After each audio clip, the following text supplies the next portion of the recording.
Good morning and welcome to BLET Academy number 42's instructor meeting.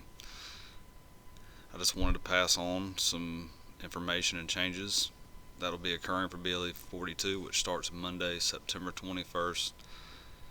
Just bear with me for a few minutes. This won't be a long presentation. I just need to touch on a few points and we'll move on.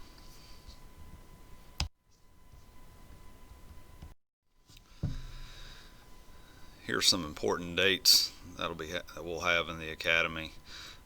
Like I said earlier, the start date will be September 21st, 2020. That's a Monday. We'll start off the academy that day with a couple blocks of instruction. There will be no kickoff for this academy due to COVID-19. I didn't feel like it was smart to have a bunch of people crammed in here to the North Station. So instead, we'll have members of the command staff who want to come up and speak with the cadets from 12 o'clock to 1300 in between their first two classes. We are planning on having an academy cookout.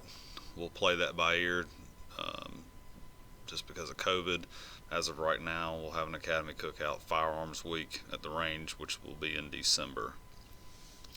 The state exam will be on January 29th, 2021, and it will actually be held at our North Station.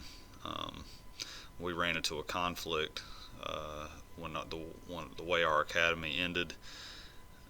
The state actually didn't have a testing site for that week. Luckily, Training and Standards was able to work with me and actually agreed to come to the North Station to do our academy's testing, so that'll be good. Graduation right now is up in the air. Once again, due to COVID, at this point in time, we're just going to have to play that by ear and see if we're going to be able to have the traditional graduation we have at Ridgecrest, or if we'll have to have a smaller version of that, possibly at the North Station or somewhere else. As of right now, post-academy looks to be starting on February 1st, 2021 through February 12th, 2021.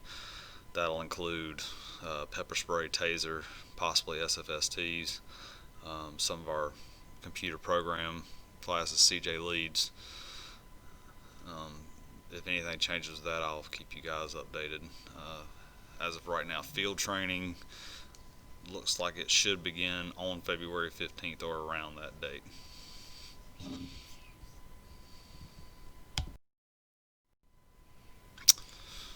For this academy, we're going to have 10 total cadets. Initially, we were slated to have around 20, but due to COVID-19, we had to reduce class size. We have 5 of the cadets that are current detention officers that work at our detention center, and then we have 5 cadets that are new hires. We are running 10 cadets this time, and the plan per the sheriff is to run another academy 90 days after this academy ends. That'll give us 20 cadets, which would have been the original size for this class.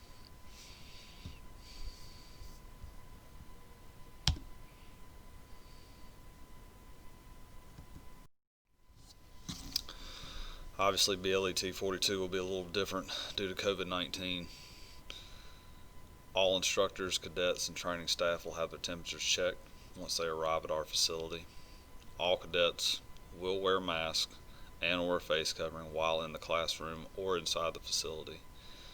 It will be optional for the instructors to wear their mask or face covering while they're teaching. You will not be required to wear a mask while you're teaching.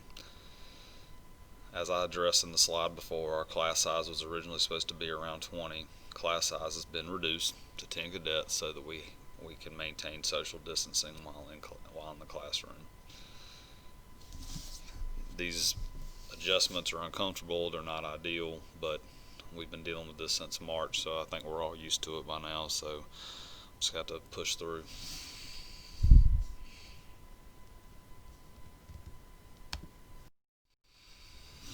Okay, this is going to be the most important slide that we touch on today.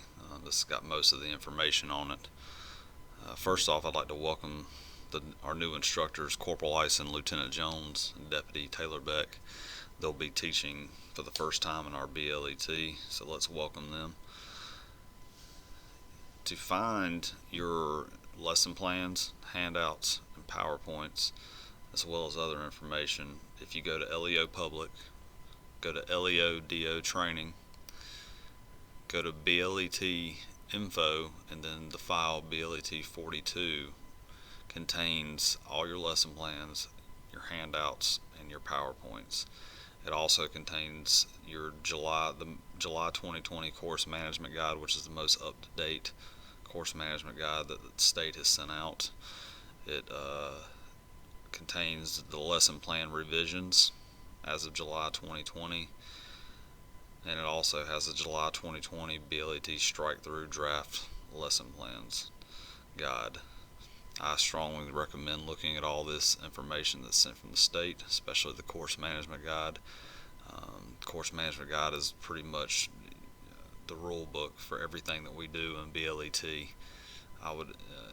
Your specific block of instruction will be in there. You can look at that, look at the rules, look at some of the materials you have to use that are required. It's a good guide for you to go over.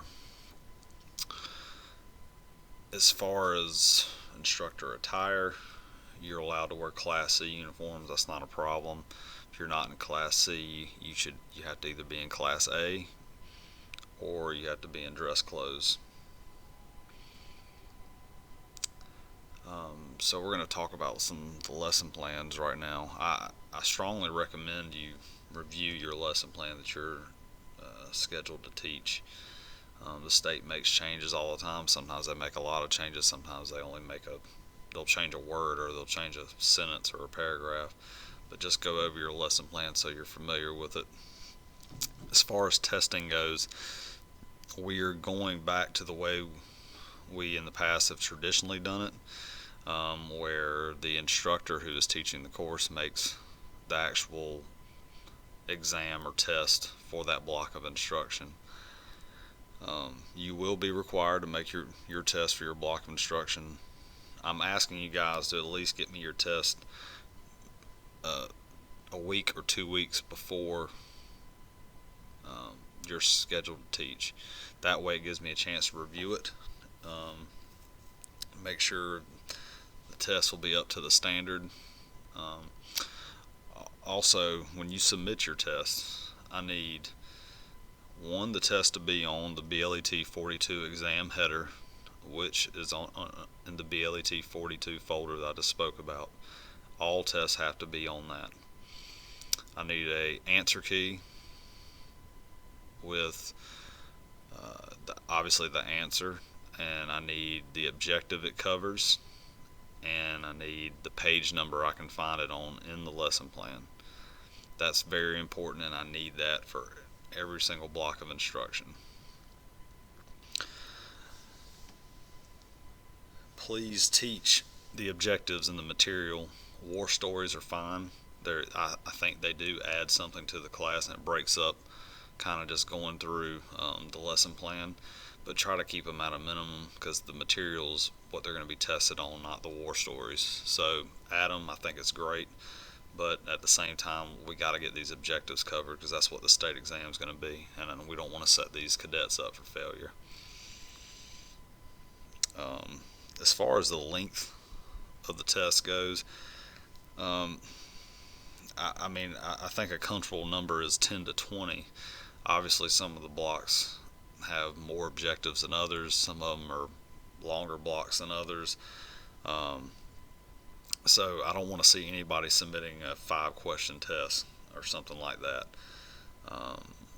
I would say 10 to 20 questions is comfortable, but there's obviously going to be some areas that are going to be more than 20 questions.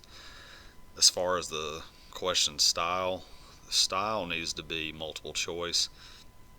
You can use true, false, but honestly I would keep that at a minimum. Multiple choice is it's kind of a proven a better way. That's generally what the state exam is. So true or false is fine, but I would keep it at a minimum. Be primarily multiple choice.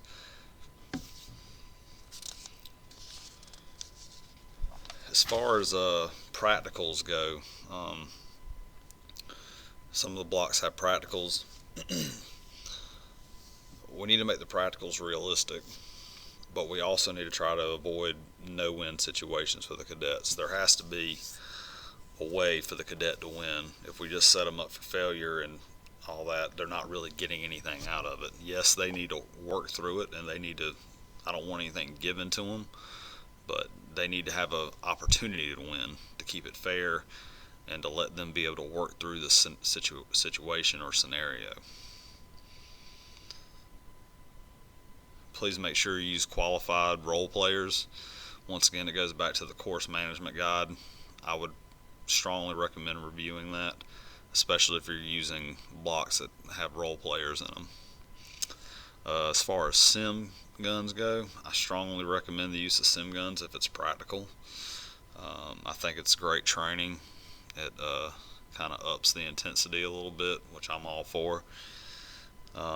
However, if sims are being used, a firearms instructor, an ERT member, or myself as the school director need to be there as a safety officer, so just keep that in mind.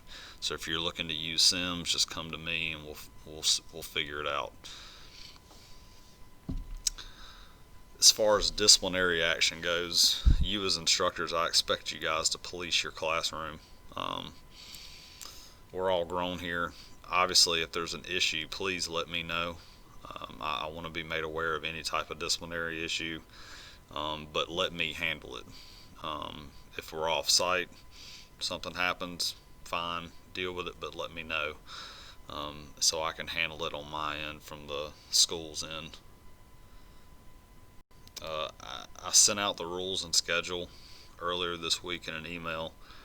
I would recommend looking over the rules of our academy specific rules, as far as tardies go and all that stuff. I would go through that and familiarize yourself with that. The schedule has been posted. Please review the schedule. I think everybody by this point should know the day they're teach, at least I hope so.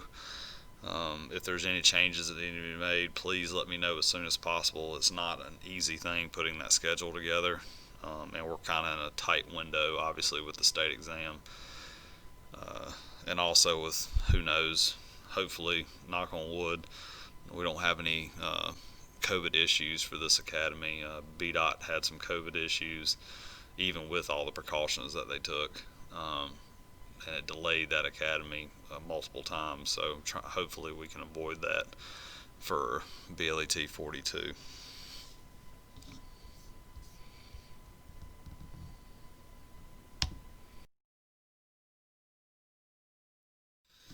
Alright guys, that's it. If you have any questions, feel free to call my cell number, my office number. Feel free to email me. I'm looking forward to a good academy. I think it's going to be a good group. Thank you guys. Thank you, all of you guys, for stepping up to the plate and signing up for your day to teach. I know we're all busy. We all have a ton of things to do, and times are crazy right now. But I really appreciate y'all volunteering to step up and teach in this academy.